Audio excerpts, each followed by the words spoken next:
মাদ্রাসার লেখাপড়ার মান উন্নয়নের লক্ষ্যে ছাত্র, শিক্ষক এবং অভিভাবক এই তিনটে পক্ষ নির্দিষ্ট এক নিজামের উপরে যথেষ্ট শ্রদ্ধাশীল হতে হয়। সে লক্ষ্যে আলহামদুলিল্লাহ মেধাবী হাফেজ ছাত্রদের তালিমি মার্কাজ তালিমউদ্দিন মাদ্রাসা খাজুরা এর অভিভাবক সম্মেলন গতকাল অনুষ্ঠিত হয়েছে। আমার জন্য সবথেকে বড় আনন্দের বিষয় হচ্ছে আল্লাহর রহমত, আলহামদুলিল্লাহ চলতি শিক্ষাবর্ষে তালিমউদ্দিন মাদ্রাসায় অনেকগুলো ছাত্র যাদের অভিভাবক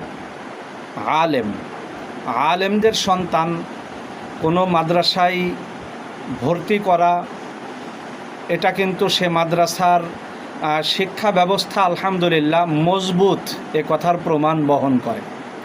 তো আলহামদুলিল্লাহ অনেক উলামা একরাম তাদের সন্তানদের লেখাপড়ার জন্য তারা তালিমউদ্দিন মাদ্রাসাকে আস্থার ঠিকানা হিসেবে গ্রহণ করেছে। আল্লাহ পাকের শুকরিয়া।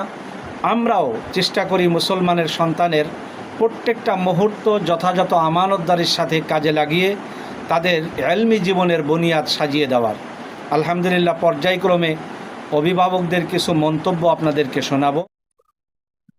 আমরা অভিভাবক যারা আমাদের সন্তানদেরকে এখানে দিয়েছি, আমি মনে করি আমার ছেলেটা পড়তো সুতিকাটায়, আমি সেখান থেকে নিয়ত করেছি যে আমি এখানে দেব। সুতিকাটা তো মাশাআল্লাহ একেবারে রমরম ভাব, উত্তরবঙ্গের মধ্যে, দক্ষিণবঙ্গের মধ্যে। এরপরও এখানে নিয়ে আসছি টিনের মধ্যে, কারণ আমার ছেলের ইলমি জ্ঞান দিতে হবে, ঠিক কিনা ভাই?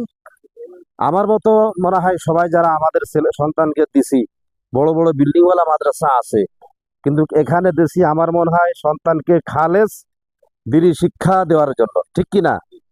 এই নিয়তটা রাখবেন। কোনো সময় খেয়াল করবেন না যে এখানে ভালো বিল্ডিং নাই, টিন আছে, বা এভাবে ছাত্র কম না।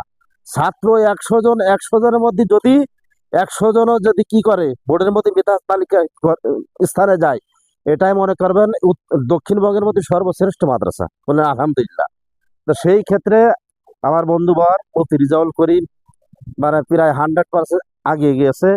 আমরা সর্বক্ষেত্রে তার জন্য দোয়া করব। একটা প্রতিষ্ঠান কবুল হওয়ার জন্য দুইটা শর্ত, একটা হলো দোয়া আর একটা হলো দাওয়া। প্রথম হচ্ছে দোয়া আমরা সর্বক্ষেত্রে মোনাজাত করলেই ইনশাআল্লাহ আমরা আল্লাহর দরবারে মকবুলিয়াত প্রতিষ্ঠানের জন্য দোয়া করব। আর দাওয়া যার যেরকম সমর্থন আছে আমরা আল্লাহ সেভাবে নুসরাত করব। পারবো না ভাই? ইনশাআল্লাহ।